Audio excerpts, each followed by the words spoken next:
விசித்ரா. எத்தனை படங்கள் ஸ்டண்ட் கலைஞராக ஒர்க் பண்ணியிருப்பீங்க? ஒரு 200 ஃபிலிம் மேலே இருக்கும் சார் எனக்கு தெரிஞ்சு. நிறையா தெலுங்கு, மலையாளம் அப்போல்லாம் வந்து பார்த்தீங்கன்னா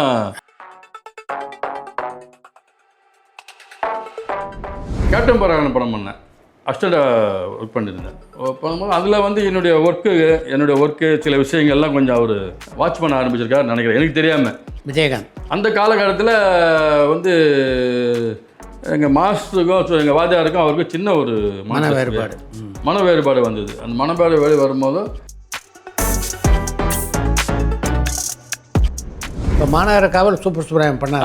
ஆமாம், அதுக்கப்புறம் திரும்ப எங்கள் வாதி தான் பண்ணார். ஓ, நான் அதிலே போயிட்டு ஃபைட் பண்ணிட்டு வந்தேன். அதான் பெரிய ஹைலைட் இருக்குது.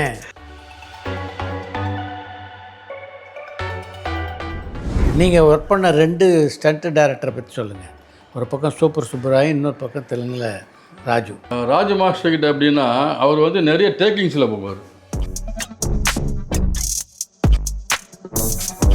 ஒரு அரசியல்வாதியோட வாரிசு அரசியல்வாதியா ஆகிறப்போ வராத அசிங்கம் வெக்கம் திருடனோட மக திருடன் ஆகிறப்போ ஏண்டா வரணும்? சொல்லு உசுருக்கு வேலையென்ன சாமி. நம்ம ஆளுங்க தானே நம்மள இவ்வளவு தூரம் சப்போர்ட் பண்ணி கூட்டிட்டு வந்தாங்க. அவங்களுக்கு தெரியாதா அவங்களோட பெஸ்ட் ஹாலிடேஸ் நம்ம கூட தான். GT Holidays, South India's #1 travel brand. இன்றைய சாய் விசித்ரா நிகழ்ச்சியினுடைய சிறப்பு விருந்தினர் ஸ்டண்ட் இயக்குனரான ராக்கி ராஜேஷ்.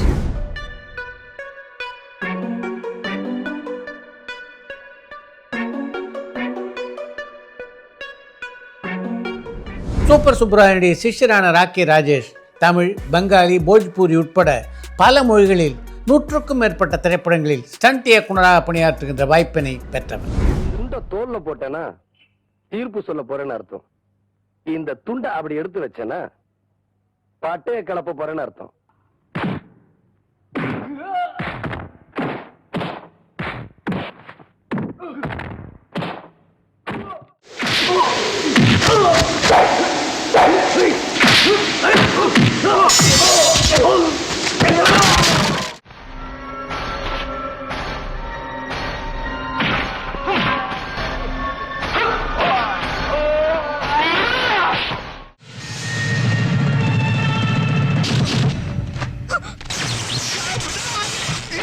ரஜினிகாந்த், விஜயகாந்த், விஜய், அஜித் உட்பட தமிழ் சினிமாவின் முக்கியமான கதாநாயகர்கள் எல்லோருடனும் இணைந்து பணியாற்றுகின்ற வாய்ப்பினை பெற்ற ராக்கி ராஜேஷ் அந்த அனுபவங்கள் பலவற்றை இந்த நேர்காணலிலே பகிர்ந்து கொண்டிருக்கிறார்.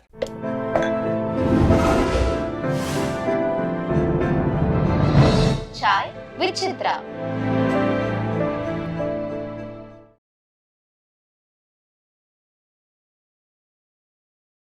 வணக்கம். வணக்கம் சார். நீங்கள் ஸ்டண்ட் இயக்குனராகிறதுக்கு முன்னாடி யார்கிட்டெல்லாம் உதவி ஸ்டண்ட்மேனாக ஒர்க் பண்ணீங்க? மோஸ்ட்லி பார்த்தீங்கன்னா நான் வந்து ஒரு 2 பேர் தான் சார் உதவி நான் இருந்தேன். அப்படியா? ஆமாம், அதுக்கு மெயின் காரணம் வந்து அவங்ககிட்ட எங்கேயும் வெளியே அனுப்ப மாட்டாங்க. ஒரு ஸ்டண்ட் காட்சி வந்து ரொம்ப மிக சிறப்பாக நம்ம ஸ்டண்ட் பண்ணுறது, எங்கே வந்து இதுவெல்லாம் துணிச்சலாக பண்ணுறது.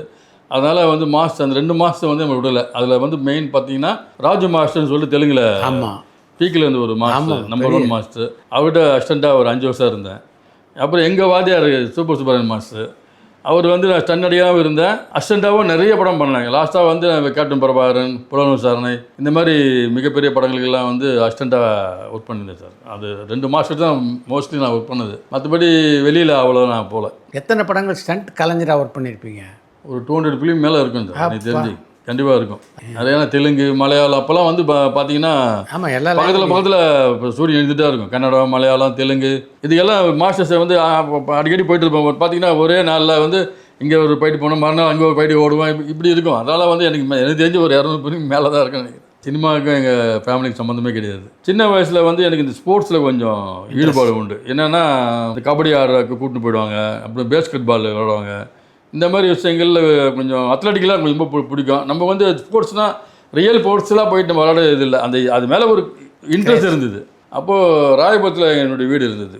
அங்கேருந்து ஷிஃப்ட் ஆகிட்டு நம்ம தண்டையார்பேட்டைக்கு வந்தேன். அப்போ வந்திருக்கும் போது பீச்சில் அந்த N4 போலீஸ் ஸ்டேஷன் ஏற்ற மாதிரி பீச் இருக்கும். அந்த பீச்சில் பார்த்தீங்கன்னா சும்மா போயிட்டு வருவேன் ஜாலியாக. போகும்போது அங்கே பார்த்தா ஒரு கும்பல் வந்து ப்ராக்டிஸ் பண்ணியிருந்தாங்க. நிறைய ஜிம்னாஸ்டிக் அது இதுன்னு போனால் பார்த்தோன்னே ரொம்ப பிடிச்சி போச்சு எனக்கு. நமக்கு ஆல்ரெடி இந்த ஸ்போர்ட்ஸில் வேறு கொஞ்சம் இருந்ததால் அந்த ஈர்ப்பு என்னை வந்து அங்கே கொண்டு போச்சு. அங்கே கொண்டு போய் பார்த்தா அங்கே ஒரு வாத்தியார் இருந்தார். அந்த வாத்தியார் கூட 10-15 சிஷியனுங்க எல்லாம் பண்ணியிருந்தாங்க. அப்போது அவர்கிட்ட போயிட்டு, சார் இது மாதிரி நான் கொஞ்சம் இது கற்றுக்கலான்னு இருக்கிறேன் அப்படின்னு. வா தம்பி அதெல்லாம் ஒன்று கற்று வந்து ஜாயின் பண்ணிக்க அப்படின்னு சொன்னார். அப்போ தான் தெரியும் அவர் வந்து சுப்ராயன் மாஸ்டர். அப்போ வந்து சூப்பர் சுப்ராயன் இல்லை, சாதாரண சுப்ராயன் மாஸ்டர் தான் அவர். ஸ்டன் நடிகராக இருந்த காலங்கள் அது. அப்புறம் அவர் கூட சேர்ந்து அந்த ஜிம்னாஸ்டிக்கை வந்து விளையாட்டாக கற்றுக்கிட்டேன். நம்ம சினிமா தொழில் வரணும் அந்த எண்ணம்லாம் அப்போ எனக்கு எதுவுமே கிடையாது. ஜஸ்ட்டு அதோட மேலே ஒரு லைக்கு. ஸோ அதனால் ஸ்போர்ட்ஸாக பார்த்தீங்க? ஸ்போர்ட்ஸாக பார்த்துட்டு அதை வந்து நேராக போயிட்டு அவர்கிட்ட ஜிம்னாஸ்டிக்கெல்லாம் எவ்வளோ அது வந்து பார்த்தீங்கன்னா ஈவினிங் ஒரு 4 மணிக்கு ஆரம்பிப்பார், நைட்டு வந்து ஒரு 8 மணி ஆகும் முடியும். அந்த மணலில் பிறண்டு உளுந்து எழுந்துக்கு அப்புறம் நான் லாஸ்ட் ஆஃப் வர வரைக்கும். ஸோ அந்த ரேஞ்சில் பண்ணிட்டுருப்போம். அப்புறம் அவர் இல்லாத டைமில் நாங்கள் அப்புறம் மதியான டைம் காலையில் டைம்லாம் பீச்சுக்கு போவோம். அப்போ வந்து ப்ராக்டிஸ் பண்ணிட்டுருப்பேன். யாருமே இல்லாத நாம தனியாக பண்ணிட்டுருப்போம். அதனால் கொஞ்சம் என்னால் என்னன்னா கொஞ்சம் சீக்கிரம் கற்றுக்க முடிஞ்சுது. அந்த ட்ரைனிங்லாம் வந்து குறைஞ்சி ஒரு 2 வருஷம் ஆகும். நான் வந்து மேக்ஸிமம் ஒரு 1 இயர்க்குள்ளே அந்த ஃபுல் கோர்ஸை முடிச்சுட்டேன். இப்போ நடுவில் இந்த கம்பு சண்டை இந்த கத்தி சண்டை மட்டும் கொஞ்சம் எனக்கு பெண்டிங்கில் இருந்தது. அதுவும் சார்கிட்ட வாதியாட்ட கேட்டு கற்றுக் கொடுத்துருங்க சார், எதுவுமே முழுமையாக இல்லாமல் இருக்கக்கூடாது அப்படின்னு சொல்லி அந்த கத்தி சண்டை கம்பு சண்டை கொஞ்சம் ட்ரைனிங் கொடுத்தாரு லாஸ்ட்டாக. அதுக்கப்புறம் வந்து அந்த டைமில் தான் வந்து மாஸ்டர் ஆகிட்டார். மனைவி சொல்ல மந்திரம் படத்தில் ஒரு மாஸ்டர் அறிமுகமானார். அதில் தான் சூப்பர் சூப்பர் மாஸ்டர்னு ஒரு பட்டம் கொடுத்தாங்க. எங்கள் வாத்தியார் கொடுத்தோன்னே எங்களுக்கு ரொம்ப சந்தோஷமாக இருந்தது. நான் வந்து அப்போ தான் சினிமாவில் அவர் இருக்காருன்றது எனக்கு ரொம்ப ஒரு 6 மாதம் பொறுத்து தான் தெரியும். நான் யாருமே விசாரிக்கல கொள்ள, நான் பாட்டு போவேன், ப்ராக்டிஸ் பண்ணுவேன், வந்துடுவேன், வீட்டுக்கு வந்துடுவேன். ஒரு 6 மாதம் பொறுத்து தான் அவர் ஏதோ சினிமாவில் டூப் போடுறாரு அப்படி இப்படின்னு சொன்னாங்க. சரி ஓகே அப்படி மனோரமா ஆட்சிக்கெலாம் ஒரு டூப்பு அப்படி இப்படின்னு சொன்னாங்க. சரி அது அப்படியே அதை நான் வந்து பெருசாக எடுத்துக்கல. சரி நம்ம கற்றுக்கணுன்ற ஒரு எண்ணம் தான் இருந்தே தவிர எதுவுமே இல்லை. ஸோ அந்த காலகட்டத்தில் போய் அவர்கிட்ட ட்ரைனிங் பண்ணி இப்படி போனது தான் அதுக்குள்ளே சினிமாவுக்குள்ளே நான் போனது. அதுக்கப்புறம் வந்து ஒரு காலகட்டத்தில் எனக்கு வந்து வேலை வாய்ப்புகள் இல்லை. நான் எந்த வேலை செஞ்சாலும் அதில் வந்து கரெக்டாக ஒரு பர்மனெண்ட்டான ஜாப்போ எதுவுமே எனக்கு கிடைக்கல. அதனால் இப்போ சினிமாவில் வந்து வாத்தியார் போயிட்டார், மாதர் ஃபைட் மாஸ்டர் இருக்காரு அப்படின்னு சொன்னோடனே ஏன் நம்மளும் சினிமாவுக்குள்ளே போகக்கூடாதுன்ற ஒரு எண்ணம் நமக்கு வந்துட்டு அது நேராகவே வந்து அவர்கிட்ட கேட்டேன், வாத்தியார்கிட்ட மாஸ்டர் நானும் வந்து ஸ்டண்ட்டில் சேரலாம் நினைக்கிறேன், என்னை எப்படியா சேர்த்து விடுங்க அப்படின்னு சொல்லி கேட்டேன். நீ ட்ரைனிங் பண்ணிட்டு செலெக்ஷன் வைப்பாங்க யூனியனில், அந்த டைம் வரும்போது நான் வந்து இது பண்ணுறேன் அப்படின்னு சொல்லி அவர் சொன்னார். அதுக்கப்புறம் அந்த நாளும் வந்துட்டு அந்த ட்ரைனிங் பண்ணாங்க. முதல் வாட்டி ட்ரைனிங் பண்ணி எல்லாம் செஞ்சு காட்டினேன். என்னால் முடிஞ்சது என்னென்ன பண்ணணுமோ எல்லாம் பண்ணி காட்டினேன். ஸோ அந்த டைமில் பார்த்தீங்கன்னா சம்திங் எதுவும் நான் எடுக்கலை, செலக்ட் ஆக ஒரு 10 பேர்கிட்ட ரிஜெக்ட் பண்ணிட்டாங்க. அவ்வளோ பண்ணி காட்டுறது ரிஜெக்ட் பண்ணோன்னே கொஞ்சம் கண்ணெலாம் கலங்கி போச்சு. இவ்வளோ கஷ்டப்பட்டு நம்ம திறமை முழுசாக காட்டணுமே பண்ணலையே அப்படின்னு. மாஸ்டர் என்ன பண்ண சொல்லுவாங்க. ஆமாம் எப்படின்னா ஒரு பெரிய கிரவுண்ட் இருக்கும், லைனாக செஞ்சு காட்டணும். ஃபஸ்ட்டு ஜிம்னாஸ்டிக் சொல்லுவாங்க, ஒன்று ஜிம்னாஸ்டிக் நமக்கு என்ன பேக் ஃபிளிப் ஹேண்ட் ஸ்ப்ரிங் அது என்னென்ன ஐட்டம் இருக்கோ அது பண்ணணும். அடுத்து என்னப்பா கம்பு சுற்றணும். அடுத்து சினிமா போயிட்டு தெரியுமா அப்படின்வாங்க. இன்னும் 2-3 பேரை கூப்பிட்டு எங்கள் வாத்தியார் அப்போ வந்தார். அவர் கூட நானும் அவரை சேர்த்து கம்போஸ் பண்ணி அடிச்சு ஜம்ப் பண்ணி பாலிங்லாம் பண்ணுறது இந்த மாதிரி பண்ணி காட்டணும். அதுக்கப்புறம் வந்து கம்பு சுற்றி காட்டணும். அதுக்கப்புறம் கச்சன் தெரியுமா அதையும் செஞ்சு காட்டினேன். இவ்வளவோ செஞ்சு காட்டணும். அவங்க முன்னாடி ஒரு ஜட்ஜு மாதிரி ஒரு 10 பேர் உட்காந்துட்டு இருப்பாங்க. அப்போ தர்மலிங்க மாஸ்டர், இந்த நாராயண் சார், இவங்கெல்லாம் வந்து அந்த ஒரு டீம் அப்படி சீனியர்ஸ் முஸ்தாபா அவங்கெல்லாம் இருந்தாங்க. அங்கே இதெல்லாம் செஞ்சு காட்டி ஓகே ஆகணும். அது என்னமோ தெரியல, அந்த காலகட்டங்களில் எனக்கு மிஸ் ஆகி போச்சு. கொஞ்சம் மனசு ரொம்ப வேதனை ஆகிடுச்சு. சரி மாஸ்டர் சொன்னார், கவலைப்படாதா, அது எப்படி எடுப்பாங்க, ஏதோ சம்திங் இருக்குது, நான் கண்டிப்பாக நீ சேர்த்து விடலான்னு சொன்னார். அதுக்கப்புறம் திருப்பி இது வச்சாங்க, மறுபடியும் இன்னொரு வாட்டி ஆள் தேவைப்படுது அப்படின்னு சொல்லி 2வது வாட்டி வச்சவொடனே திருப்பி அதே மாதிரி செஞ்சு காட்டினேன். அப்போ அங்கே இருந்தோன்னு சொன்னாங்க, தம்பி நீ நான் ஏற்கனவே பண்ணியிருக்கப்பா, நல்லா பண்ணியிருக்க, ஓகே நான் பார்த்துருவேன் சொல்லணும். அதுக்கப்புறம் அந்த யூனியனில் போய் மெம்பர் ஆகிட்டேன். மாஸ்டர் மூலியம் மெம்பர் ஆனேன். அதுக்கு தான் என்னோடய வாழ்க்கை ஸ்டார்ட் ஆச்சு. அங்கேருந்து ஒரு ஸ்டண்ட் உதவியாளராக இருந்தபோது யாரோடலாம் நல்ல பழகக்கூடிய வாய்ப்பு அமைது? தமிழ் படங்களில் பார்த்தீங்கன்னா டோட்டலாக அதிகமாக பழகுறது வந்து விஜயகாந்த் சார் ஃபஸ்ட்டு. அப்போவே ஏன்னா நான் சூப்பர் சூப்பராக நிறைய படம் அவர் ஒர்க் பண்ணியிருக்காரு இல்லையா, மாஸ்டர் வந்து ஒர்க் பண்ணியிருக்காரு. 2வது நான் சினிமாவில் சேர்ந்து முதல் சண்டை காட்சி வந்து விஜயகாந்த் சார் தான் பண்ணேன். ஒரு ஸ்டன் நடிகனா யூனியனில் கார்டை வாங்கிட்டு குழந்தை இயேசுன்னு ஒரு படம் சார். நம்ம ஏவி ஸ்டுடியோ ஏற்ற மாதிரி ஒரு ரைட் சைடில் ஒரு ஸ்டுடியோ இருக்கும். ஆமாம், அந்த பழைய ஸ்டுடியோ ஒன்று. அதில் தான் வந்து முதல் ஃபைட்டு எனக்கு சூப்பர் சுப்ரமணியம் மாஸ்டர் தான் என்னை இட்டுன்னு போனார் வாத்தியார். அப்போ யார் வந்தப்போ விஜயகாந்த் சார் தான், இவர் தான் விஜயகாந்த் ஃபைட் பண்ண போகிறோன்னா அதான் அப்போ தான் ஃபஸ்ட்டு ஃபைட் பண்ணுறேன். அவர் கூட அந்த கிணத்து மேலே ஓடிக்கடி ஜம்ப் பண்ணிலாம் பண்ணது. கொட்டு வாங்கினது கையில் அடி வாங்கினது விஜயகாந்த் சார் கிட்ட தான். ஆனால் அது பிற்காலத்தில் எனக்கு வந்து அது இப்படி மாறுன்னு எனக்கு தெரியாது. அப்போது இன்ட்ரடியூசிங் அவர் தான் அந்த ஃபைட்டு ஆரம்பித்தேன். அப்போ அதுலேருந்து வந்து பூந்தோட காவலக்காரன் அப்போ நிறைய படங்கள் மாஸ்டர் பண்ணதால் விஜயகாந்த் சார் நல்ல பழக்கம். அதுக்கப்புறம் பிரபு சார் நல்ல பழக்கம் எனக்கு. பிரபு சார் ஃபைட்டு நல்ல பழக்கம். சத்யராஜ் சார் இவங்கெல்லாம் வந்து நமக்கு நல்லா எனக்கு பழக்கமான ஒரு ஆர்டிஸ்ட்டு. மெயினாக இந்த மூணு பேர் இருக்குது. இந்த நல்ல கார்த்திக் சார் முரளி சார்லாம் கொஞ்சம் வருவாங்க. அதெல்லாம் கொஞ்சம் நான் பேசியிருக்கேன் கொள்வேன். அப்போ அந்த லேஞ்சு தான் இருந்தது. பட் எனக்கு மெயினாக வந்து விஜயகாந்த் சார் தான் நிறைய அறிமுகம் கிடைச்சது எனக்கு. முதலாக நீங்கள் ஸ்டண்ட் இயக்குனராக பணியாற்றிய படம் இது. விஜயகாந்த் சாரை கூட நிறைய ஒர்க் பண்ணிட்டு இருந்தேன். அப்போது கேப்டன் பராகரன் படம் பண்ணேன். அசிஸ்டண்டாக ஒர்க் பண்ணியிருந்தேன். பண்ணும்போது அதில் வந்து என்னுடைய ஒர்க்கு சில விஷயங்கள்லாம் கொஞ்சம் அவர் வாட்ச் பண்ண ஆரம்பிச்சிருக்காரு நினைக்கிறேன், எனக்கு தெரியாமல்.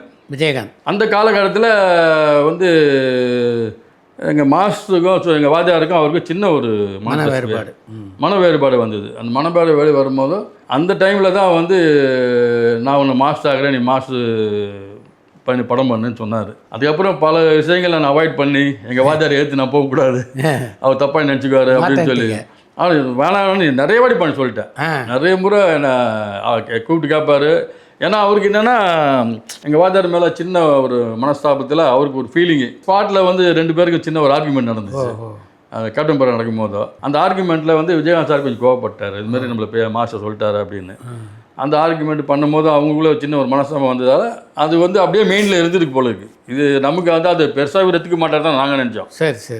ஸோ அது 4 படம் வந்து அவருக்கு ஏதாவது ஒரு மாஸ்டர் நம்ம கொண்டு வரணும், மாஸ்டர் கிட்ட ஒர்க் பண்ணக்கூடாதுன்ற மாதிரி ஏதோ அவர் முடிவு பண்ணியிருக்காரு போல தெரியுது. அப்போ நம்மளை அப்ரோச் பண்ணும்போது நான் வந்து இல்லை மாஸ்டர் நான் பண்ண முடியாது சார், நான் ஏதோ வேலை செஞ்சுருக்கிறேன், எங்கள் வாத்தியார் என்ன துரோகம் பண்ண முடியாது, எங்கள் வாத்தியார் என்னை அப்படி வளர்த்தாரு, அவர் தான் என்னை யூனியில் சேர்த்து விட்டார், அதனால் நான் பண்ண முடியாது மாஸ்டர் சார் அப்படின்னு சொல்லி எவ்வளோ கெஞ்சி பார்த்தேன். ஒரு காலகட்டத்தில் அப்படியே போயிடுச்சு. அதுக்கப்புறம் நம்ம மதுரையில் ஷூட்டிங் போயிருந்தேன். கேப்டன் படம் இந்த குதிரை வச்சு ட்ரெயின்லாம் வச்சு எடுத்துருந்தாங்க சார். அப்போது விஜயகாந்த் சார் அவங்க அசிஸ்டண்ட்டை சொல்லி அவனை வந்து என் ஆஃபீஸில் பார்க்க சொல்லு ராஜேஷ் அப்படின்னு. திருப்பி என்ன புரிஞ்சுக்கிறேன், திருப்பி அதுதான் கூப்பிட்றா பொழுது நம்ம விட்டுருவாருன்னு நினச்சேன்னா திருப்பி கூப்பிட்றாருன்னு சொல்லிட்டு நான் ரொம்ப என்ன பண்ணுறதுன்னு தெரியாமல் எஸ்கேப் ஆகிடலாமா ஓடிடலாமான்னு கூட நான் பிளான் பண்ணேன். ஸோ அந்த காலகட்டத்தில் பார்த்தீங்கன்னா வேறு வழியே இல்லாமல் கூட சுப்புன்னு ஒருத்தருப்பார் நினைக்கிறேன். அவர் வந்து இல்லை கண்டிப்பாக காட்டுவனை பார்த்து தான் போகணுன்ட்டார், நீ என்ன பண்ணுற வந்து பார்த்து தான் போகிற அப்படின்ட்டார். அப்போ அங்கே போகும்போது ஃபைனலாக வந்து ஒன்று கேட்குறேன், நீ வரலன்னா நான் வந்து வேறு ராமராஜ்குமார் இல்லை ஜூடராமு இந்த மாதிரி மாஸ்டர் நான் போட்டு போயிட்டே இருப்பேன், எனக்கு வந்து உங்கள் வாத்தியாரோட ஒர்க் பண்ணதில் கொஞ்சம் இப்போ முடியாது, நீ என்ன சொல்கிற ஃபைனலாக சொல்லுவேனாரு. அப்போயே நான் ஒத்துக்கலை. அப்போவும் நான் ஒத்துக்காமல் ஏமாற்றி டிமி ஊற்றி இல்லை சார் சொல்லிடுறேன் சார், நான் சென்னை போக சொல்கிறேன் சார்னு சொல்லிட்டு அப்படியே வந்து வர வழியில் எனக்கு டைமண்ட் பாபு சார் கொஞ்சம் ட்ரெயினில் வந்தார். டைமண்ட் வந்து அவர் தான் சொன்னார், மாஸ்டர் நீங்கள் வந்து குரு துரோகம் பண்ணக்கூடாதுன்னு நினைக்கிறது ரொம்ப கரெக்டு. ஆனால் கேப்டன் எப்படின்னா அவர் வந்து ஒரு முடிவு பண்ணிட்டாருன்னா அதில் மாற மாட்டார். கரெக்ட். எனக்கு தெரியும் நீங்கள் வந்து இப்போ தான் வந்திருக்கலாம், எனக்கு கேப்டன் ஆரம்பத்துலேருந்து தெரியும். ஸோ அதனால் எனக்கு என்ன படுதுன்னா யாரோ ஒரு மாஸ்டர் ஒர்க் பண்ண போகிறான், யாரோ ஒரு மாஸ்டர் அங்கே உள்ளே போகிறாங்க, எப்படியோ வந்து வேறு ஒரு மாஸ்டர் தானே போகிறாரு. அப்போது இவ்வளோ காலம் கஷ்டப்பட்டு நீங்கள் எல்லாம் பண்ணிவிட்டு விஜயகாந்த் சாரை பற்றி உங்களுக்கு எல்லாமே தெரியும், அவர் எப்படி ஃபைட் பண்ணுவார், எல்லா விஷயமும் தெரிஞ்சிருக்கும் போதோ இந்த ஒரு வாய்ப்பை நீங்கள் வந்து இது பண்ணிக்கிங்க. உங்கள் வாத்தியாரெல்லாம் தப்பாக நினைக்க மாட்டார். ஏன்னா நீங்கள் வந்து இவ்வளோ தூரம் கம்பல் பண்ணியே நீங்கள் போகல, அது எனக்கும் தெரியும். நானும் வந்து கேப்டன்கிட்ட சொல்லியிருக்கேன், இல்லைம்மா கேப்டன் ராஜேஷ் வருவாப்பில் வெயிட் பண்ணுங்கன்னு நான் சொல்லியிருக்கேன். ஆனால் நீங்கள் வரல. பட் இது வந்து ஃபைனலாக அவர் கேட்குறாருன்னா அவர் முடிவு பண்ணிட்டாருன்னா மாற்ற மாட்டார். ராஜேஷ் தப்பாத்துக்காத, லைஃப்பில் வந்து வாய்ப்பு எல்லாருக்கும் ஒரு முறை தான் கிடைக்கும், உங்கள் வாத்தியார் இடத்த நீ போய் புல்லப் பண்ணு, ஏன் மற்றவங்களை விட்டு கொடுக்குற அப்படின்னு டைமண்ட் பாபு சார் கொஞ்சம் ஒரு நல்ல அட்வைஸ் சொன்னோடனே எனக்கு அப்போ தான் வந்து கொஞ்சம் சைக்காச்சு. சரி யாரோ ஒருத்தர் பண்ண போகிறாங்க, எப்படி இருந்தாலும் நம்ம இல்லைன்னா அந்த இடத்தைய ஒருத்தர் போகிறாங்க அப்படின்ற ஒரு முடிவு வந்தது தான். ஃபைனலாக வந்து ராவுத் சார்கிட்ட வந்து சார் நான் மாஸ்டர் பண்ணுறேன் சார் சொன்னேன். அப்போ தான் வந்து எனக்கு அந்த ஃபஸ்ட்டு படம் ஒரு படம் மாணவர் காவல் கொடுத்தாங்க. ஏவிஎம் ஸ்டுடியோ தான் ஃபஸ்ட்டு பெரிய படம் எனக்கு மாணவர் காவல். அது விஜயகாந்த் சார் சொல்லிட்டாரு, தம்பி பண்ணிட்டோம் அப்படின்னு சொன்னாங்க. அதுக்கப்புறம் அது கொஞ்சம் மிஸ் அண்டர்ஸ்டாண்டிங் ஆகி போச்சு அதுலேயே. இந்த அப்போ வந்து எங்கள் வாத்தியார் வந்து ஆல்ரெடி அட்வான்ஸ் வாங்கின மாதிரியாகவும் வாங்கியிருந்தான்ற மாதிரி அவங்க ஏவிஎம் சார் சார் சொன்னாராம். சொல்லிட்டு எங்கள்கிட்ட இந்த தம்பி இந்த படத்தை விட சொல்லுங்கள், அடுத்த படத்தில் பார்த்துக்கலாம் அப்படின்னாங்க. அப்புறம் விஜயகாந்த் சார் சொன்னேன், சார் அப்படியா எனக்கு அதெல்லாம் தெரியாது, அப்படி அட்வான்ஸ் வாங்கின மாதிரி எதுவும் இல்லையே அப்படின்னாரு கேப்டன். சார் சொல்கிறாங்க சார் அவங்க, அதனால் சரி ராஜேஷ் நீ வெயிட் பண்ணு, ஒன்றும் பிரச்சனை இல்லை, என் கம்பெனி படத்தில் யாரும் வரப்போகிறது இல்லை சரி அப்படின்னு சொல்லி பரதன் ஆரம்பித்தார் சார். பரதன் தான் எனக்கு வந்து முதல்ல ஸ்டண்ட் வைக்கிறனா என்னை வந்து அவர் ஆக்கி ஸ்டண்ட் வைக்கிறனா முதல் படம் பண்ணது பரதன் தான். இப்போ மாநகர காவல் சூப்பர் சுப்ரமணியம் பண்ணார். ஆமாம், அதுக்கப்புறம் திரும்ப எங்கள் வேலையை தான் பண்ணார். நான் அதிலே போயிட்டு ஃபைட் பண்ணிட்டு வந்தேன். அதான் பெரிய ஹைலைட் இருக்குதுலே. அதாவது மாஸ்டராக போக வேண்டியவன் அந்த படத்துக்கு நான் ஃபைட்டராக போனேன். ஃபைட்டர் எங்கள் மாஸ்டர் அவனை வரல அப்படின்ட்டாரு. அதுக்கப்புறம் அங்கே சின்ன சின்ன மேடம் நடந்தது. அதெல்லாம் வந்து ஓகே முடிச்சுட்டு நான் பாட்டு சென்னைக்கு வந்தேன். விஜயகாந்த் உங்களை ஸ்டண்ட் இயக்குனர் ஆக்க முயற்சி பண்ணுறாருலாம் தெரியுமா? எல்லாம் தெரியும், அதெல்லாம் தெரியும். அவருக்கு அது கேள்விப்பட்டிருக்காரு. அதுக்கப்புறம் தான் வந்து விஜயகாந்த் சார் வந்து இந்த மாநகர காவலில் மிஸ் ஆனதால் அந்த படத்துக்கு எனக்கு ஃபைட்டராக போட்டார். சார் நானும் எங்கள் வாத்தியார் கூட தட்ட முடியாதுன்னு சொல்லிட்டு நானும் போனேன். பட் அங்கே கொஞ்ச நாள் இருந்தேன். ஒரு 2-3 ஃபைட் பண்ணிட்டு நான் சென்னைக்கு வந்துட்டேன். கொஞ்சம் அந்த சுச்சுவேஷன் சரியில்லைன்னு சொல்லிட்டு நான் கொஞ்சம் புரிஞ்சுக்கினேன். சரி வேண்டாம், நம்ம கேப்டனுக்கு அவருக்கு மனசு கஷ்டம் இருக்கும் போது நம்ம அங்கே போய் இருந்து நல்லா இருக்காது. அதனால் கேப்டன்ட்டு சொல்லிட்டேன், கேப்டன் நான் சென்னைக்கு போகிறேன் கேப்டன், நான் அடுத்த படத்தில் பார்த்துக்கலாம். சரி நீ கிளம்பு அப்படின்ட்டார். அதுக்கப்புறம் நான் சென்னைக்கு வந்துட்டேன். வந்தவுடனே பரதன் ஆரம்பித்தாங்க. சபா டைரக்டர் தான் இன்ட்ரடியூஸ் பண்ணேன். அவரு டைரக்டரை இன்ட்ரடியூஸ் பண்ணாங்கன்னு நினைக்கிறேன். ஃபஸ்ட் படம் அவரு. எனக்கு அது முதல் படம். அந்த படம் தான் வந்து 1990, 91, 91, 92 நினைக்கிறேன் சார் இந்த படம். அப்போ தான் மாஸ்டர் ஆனது நான். விஜயகாந்த் சார் தான் நான் மாஸ்டர் ஆகிவிட்டார். ராஜேஷ் என்ற பேரையே மாற்றிருந்த அவர் தான். ராக்கி ராஜேஷ்னு விற்கணும், சென்டிமெண்ட்டாக பார்த்து ஒரு நியூமராஜ் படம் விற்கணும்னு சொல்லி நிறைய பேரை தேடினாங்க. தேடும் போது அப்போது ராக்கின்னு படம்லாம் வந்து ராக்கி 1, ராக்கி 2 வந்தது. அப்போ பாப்புலர் படம் அது. அதை வந்து லிங்க் பண்ணி கொடுத்தேன் நான். சார் கேப்டன் அந்த ராக்கி நீ கொஞ்சம் சேர்த்து பாருங்களேன், அவர் நியூமராஜ் என்ன வருதுன்னு பாருங்களேன்னாரு. அப்புறம் அவர் கூட்டு போது பார்த்தா கரெக்டாக அவர் நினச்ச மாதிரி 14 நம்பர் வந்தது. 5 நம்பர் வந்து எப்போவுமே வந்து ஒரு பொதுவான நம்பர் ராஜேஷ், அதை நீ வச்சுக்கோ அப்படின்ட்டாரு. அப்போ ராக்கி ராஜேஷ் சொல்லி அவரே பேரை இது பண்ணிவிட்டு இன்ட்ரடியூஸ் பண்ணி விட்டார். நீங்கள் ஒர்க் பண்ண 2 ஸ்டண்ட் டைரக்டரை பற்றி சொல்லுங்கள். ஒரு பக்கம் சூப்பர் சுப்பராயன், இன்னொரு பக்கம் தெலுங்கில் ராஜு. 2 பேர்கிட்ட உள்ள தனிச்சிறப்புன்னா என்ன சொல்லுவீங்க? ராஜு மாஸ்டர் கிட்ட அப்படின்னா அவர் வந்து நிறைய டேக்கிங்ஸில் போவார். அவர் வந்து பார்த்தீங்கன்னா ரொம்ப லென்த்தான விஷயங்கள் பண்ணாமல் கொள்ளாமல் அவரோட டேக்கிங்ஸு, கம்போசிங்கு எல்லாமே ஸ்டைலிஷாக இருக்கும். ஒரு மாதிரி பெக்குலியராக இருக்கும். சிரஞ்சீவி சாருக்கெலாம் பண்ணுவோம். நாங்கள் சிரஞ்சீவி சார்லாம் ரொம்ப நல்லா பழக்கம் எனக்கு. அவர் கம்போசிங்லாம் நல்லா பண்ணி காட்டுறது எல்லாமே டோட்டலாக. ஏன்னா அசிஸ்டண்ட் அவர் கூட ஒர்க் பண்ணதால் பண்ணிக்கலாம். பட் அவருடைய ஸ்டைலிஷ் இருக்கும்.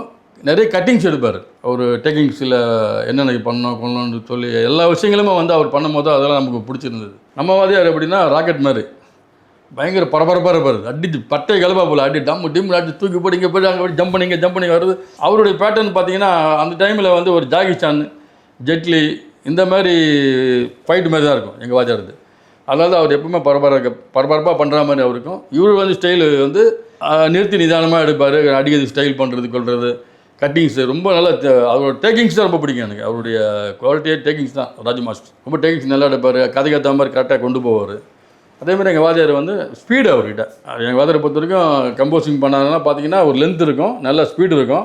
அடிச்சு அதை ஏன்னா நேச்சராகவே அங்கங்கே பாலிங் பண்ணுற மாதிரி அவர் கொண்டு வருவார் எங்கள் வாத்தியார். அதனால் அவருடைய பேட்டர்ன் வந்து அவர் தனி ஸ்டைலாக இருக்கும். ஹீரோயின்ஸோட ஒர்க் பண்ணியிருக்கீங்களா? ராதிகா மேடன்ட்டு ஒரு ஃபைட் பண்ணியிருக்கேன்னு நினைக்கிறேன். அப்படியா? ஆமாம், எஸ்.ஏ. சந்திரசேகர் டைரக்டர்னு நினைக்கிறேன். அதில் நானும் இன்னொரு ஃபைட்டரும் சேர்ந்து ராதிகா அம்மாவோட ஃபைட் பண்ணுவோம். பட் அந்த மாதிரி ஓடிட்டு தான் கொஞ்சம் ஒரு 1-2 படங்கள் தான் நான் பண்ணியிருக்கேன். ஹீரோயின்ஸ்கிட்ட மோஸ்ட்லி அவ்வளோ பண்ணல சார். இல்லை, வேறு ஏதோ 1-2 சின்ன படங்கள் பண்ணியிருக்கலாம், ஞாபகம் இல்லை. மோஸ்ட்லி ஜென்ஸு தான், all artist. Sathyaraj sir, Karthik, Prabhu அப்போலாம் வந்து பயங்கர பிஸியாக இருந்த டைம் வந்து டைமில் எல்லாம் அவங்க கூட எல்லாரோடையும் ஃபைட் பண்ணியிருக்கேன். ஏறக்குறைய 53 படங்கள் விஜயகாந்தோட. எங்கே அந்த அளவு நெருக்கம் பிறந்தது உங்கள் 2 பேருக்கும்? நம்பிக்கை அவர் கூப்பிட்டார்ல சார், கூப்பிட்டு நான் போயிருக்கேன். 1. 2வது அவருடைய பரதன் படம் பண்ணிவிட்டு 3 எழுத்தில் மூச்சிருக்குன்னு எனக்கு படம் ஒன்று கொடுத்தாரு, மனோபல சார் டைரக்டர். அந்த படத்தில் பார்த்தீங்கன்னா ஃபைட்டுக்குன்னு நல்ல பேர் வந்த படம் 3 எழுத்தில் மூச்சு. அது நல்ல ஸ்டண்ட் அமைஞ்சுது. ஸோ அது வந்து அவர் ரொம்ப போக போக என்னன்னா நிறைய விஷயங்கள் அவர் பிடிச்சிச்சு. நம்ம என்ன நினச்சோமோ அந்த சண்டை காட்சி நமக்கு அமையுது அப்படின்னு. அப்புறம் பார்த்தீங்கன்னா நம்ம உதயகுமார் சார் வந்து அப்போ சென்டிமெண்ட்டாக வந்து படங்கள் ஓடலைன்னு கூட சொன்னாங்க சில பேர். அது வேற சொல்லி என்னை போட்டு அங்கேருந்து விஜயகாந்த் சார் கழட்டி விட்டுலான்னு பிளான் பண்ணாங்க. அதுக்கு அங்கே ஆஃபீஸ்லேயே நிறைய பேர் சார் என்ன சார் 3 எழுத்து மூச்சு பெருசாக ஓடல சார், நீங்கள் பாருங்கள் நீங்கள் அப்படி இப்படின்னு சொன்னாங்க. அவர் என்ன சொன்னார், ஒரே வார்த்தை, ஒரு தன் மாஸ்டர் தான் எல்லாத்தையும் பொறுப்புன்னு நீ நினைக்கக்கூடாது. கதாசிரியர் இருக்கிறாரு, டைரக்ஷன் இருக்குது, நான் இருக்கிறேன், எல்லாம் இத்தனை பேர் இருக்கும் போது ஒரு டன் மாஸ்டர் மட்டும் எப்படி சென்டிமெண்ட் இல்லைன்னு சொல்லுவீங்க? அதெல்லாம் உங்கள் வேலையை பாருங்கள், நான் பார்த்துட்டேன்ட்டார் கேப்டன். அதுதான் எனக்கு வந்து அவர் மேலே பிடிச்சது. எந்த இன்றைக்கி வந்து விசுவாசமாக இத்தனை படம் பண்ண காரணமே எதுவாக இருந்தாலும் அவர் கூட இப்போ ஒர்க் பண்ணது காரணமே அவர் எம்எல்ஏ சேர்ந்த அந்த விசுவாசம் தான் பெரிய விஷயம். ஏன்னா எந்த ஒரு ஹீரோ சொல்ல மாட்டாங்க, சொன்னோன்னே சில பேர் மனசு மாறுவாங்க, அப்படி இருக்கலாமோ இப்படி இருக்கலாமோ நினைப்பாங்க. அது பண்ணல. அதுக்கப்புறம் பார்த்தீங்கன்னா உதயகுமார் சின்ன கவுண்டர் படம் பண்ணார். சின்ன கவுண்டர் படம் பண்ணிவிட்டு அந்த படம் வந்தது. எல்லாம் ரிலீஸுக்கு முன்னாடி வந்து பிரிவு போட்டாங்க நம்ம பள்ளிக்கூடம் பக்கத்தில் ஒரு இதில். அப்போ சத்யராஜ் சார் எல்லாருமே அப்போ எல்லாம் வந்து பார்த்துருந்தாங்க கொண்டாங்க. அப்போது நான் வந்து படம் பார்த்துட்டு இன்னொரு பிளாக்கில் வெளியே வந்துட்டேன். அப்போ சத்யராஜ் சார் தேடி இருக்காரு, சன்மாஸ்டர் யார் விஜய் நான் பார்க்கணும் அப்படி இப்படின்னு விஜயகாந்த் சார் கேட்டிருக்காரு. அப்போ என்னை கூப்பிட்டாங்க, போனால் சத்யராஜ் சார் நின்றுந்தார். நீ தானா அப்படின்னாரு. பார்த்துட்டு ஃபைட்டராக போனோமா பார்த்துருக்காரு அவர். ஆமாம் சார் நான் தான் ராக்கி ராஜேஷன் நான் யாரை நினச்சிட்டேன், நான் கையெல்லாம் கொடுத்து சூப்பர் ஃபஸ்ட்டு போயிட்டு அசத்திட்டடா நீ எங்கேயோ போய்டு போ அப்படின்னு சத்யராஜ் சார் வந்து கை கொடுத்து வாழ்த்து சொன்னார். ரொம்ப ஹாப்பி ஆச்சு. அப்போ விஜயகாந்த் சார் சிரிச்சுட்டு அதுக்கப்புறம் அந்த படம்லாம் முடிச்சாச்சு. இப்போ யாரை வந்து சென்டிமெண்ட்டாக வானான்னு சொன்னாரோ அந்த ஆளை வந்து கேட்குறாரு, இப்போ என்னப்பா சென்டிமெண்ட்லாம் எப்படி சொல்றீங்க அப்படின்னு கேள்வி கேட்குறாரு. அருமை. அவர் வந்து ஒரு மாதிரி ஆகிட்டார். அவர் சொன்னது வந்து இப்போ எனக்கு தெரிஞ்சு போச்சு, யார் சொன்னாருன்றது எனக்கு தெரிஞ்சு போச்சு. அவர் எங்கள் காட்டுதான் தெரியுமே, யாரை பற்றி கவலைப்பட மாட்டார், இது மறைச்சி பேசணும் அப்படிலாம் அவருக்கு இறங்கி மாட்டார். ஓப்பனாக சொல்லிட்டார், என்னப்பா நீ சொன்னிய சென்டிமெண்ட்டு அப்படின்னு, இப்போ சின்ன கவுண்டர் படம் வந்து இப்போ என்ன சொல்லுவோம் அப்படின்னு கேட்டார். இல்லை கேப்டன் அது இல்லை கேப்டன் அப்படி இப்படி சொல்லி அவருக்கு சமாளித்தார். அன்றைக்கி பிடிச்சிதான் சார். நான் சின்ன கவுண்டர் எப்போ ஓடிச்சோ அன்னிலேருந்து என் மேலே அவர் விசுவாசம், அதே மாதிரி நானும் அவர் மேலே விசுவாசமாக இருந்தேன். அவருக்காக கடுமையாக உழைச்சேன், அதே மாதிரி அவரும் கடுமையாக உழைச்சார். அவருடைய பேட்டர்னே மாற்றினேன். அதுக்கு முன்னாடி பார்த்தீங்கன்னா கை கால் ரெண்டுமே மிக்ஸ் பண்ணி ஃபைட் பண்ணுவார். அப்போ கேப்டன் தான் சொன்னார், ராஜேஷ் நம்ம வந்து எல்லா ஹீரோவும் வந்து கையில் அடிக்கிறான் கால் அடிக்கிறான் எல்லாம் பண்ணிருக்காங்க, நம்ம எதாவது புதுசாக பண்ணாமல் என்ன பண்ணலாம், நம்ம என்ன பண்ணுவோம் ஒரு விஷயம் நான் ஒன்று சொல்கிறேன், ஒன்று லெக்லேயே கம்போஸ் பண்ணு எனக்கு, நம்ம வந்து அது வந்து பூஸ்டப் பண்ணலாம், எல்லாம் கையில் காலில் அடிச்சுதானே இருக்கு ராஜேஷ், அதையே நம்ம பண்ணோம், எனக்கு வந்து என்ன பண்ணுறேன் லெக்லேயே கம்போஸ் பண்ணிட்டார். இனி வர படங்களில் மாற்றிக்கோ, இதுமேல் கையில் எல்லாம் பண்ணாத, கையில் கொஞ்சமாக வச்சுக்கோ, லெக்கு எவ்வளோ நீ பூஸ்ட் பண்ணுறியோ அதை பண்ணிக்கன்ட்டார். அப்போ தான் நான் வந்து எல்லா படங்களையும் அவருக்கு இந்த அலெக்சாண்டர் படம்லாம் பார்த்தீங்கன்னா நிறைய அவருக்கு லெக் ஒர்க் தான் கொடுத்துருப்பேன். எல்லா படங்களும் அதுக்கப்புறம் மாறிடுச்சு, பேட்டர்னே மாறி போச்சு.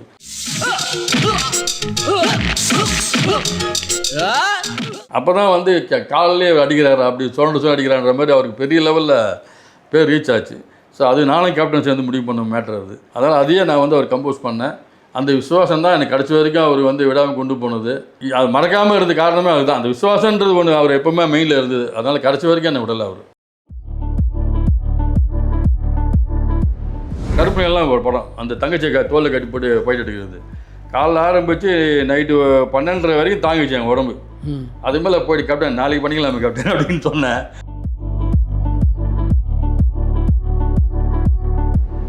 அவருக்காக நீங்கள் அமைத்த சண்டை காட்சிகளில் உங்களுக்கு ரொம்ப பிடித்தது இது? நிறைய படங்கள் உதாரணம் சொல்லலாம் சார். நம்ம பார்த்தீங்கன்னா இப்போ சின்ன கவுண்டர் பார்த்தீங்கன்னா தாரகன்னு ஒரு படம் இருக்கும் சார். ஆமாம். அதில் பார்த்தீங்கன்னா விஜயகாந்த் சார் காரில் வருவார், காரு கீழே விழுந்துடும், ஒரு லாரி வந்து காரை அடிச்சுட்டு போகணும், கார் மேலே விஜயகாந்த் சார் உள்ளே அடியில் இருப்பார். ஸோ அது வந்து எப்படின்னா பரபரப்பான சினிமா செய்திகள், நட்சத்திரங்களின் பேட்டிகள், சினிமா வரலாறு ஆகியவற்றை பார்க்கவும் படிக்கவும் உங்களுக்கான இணையதளம் touringtalkies.co.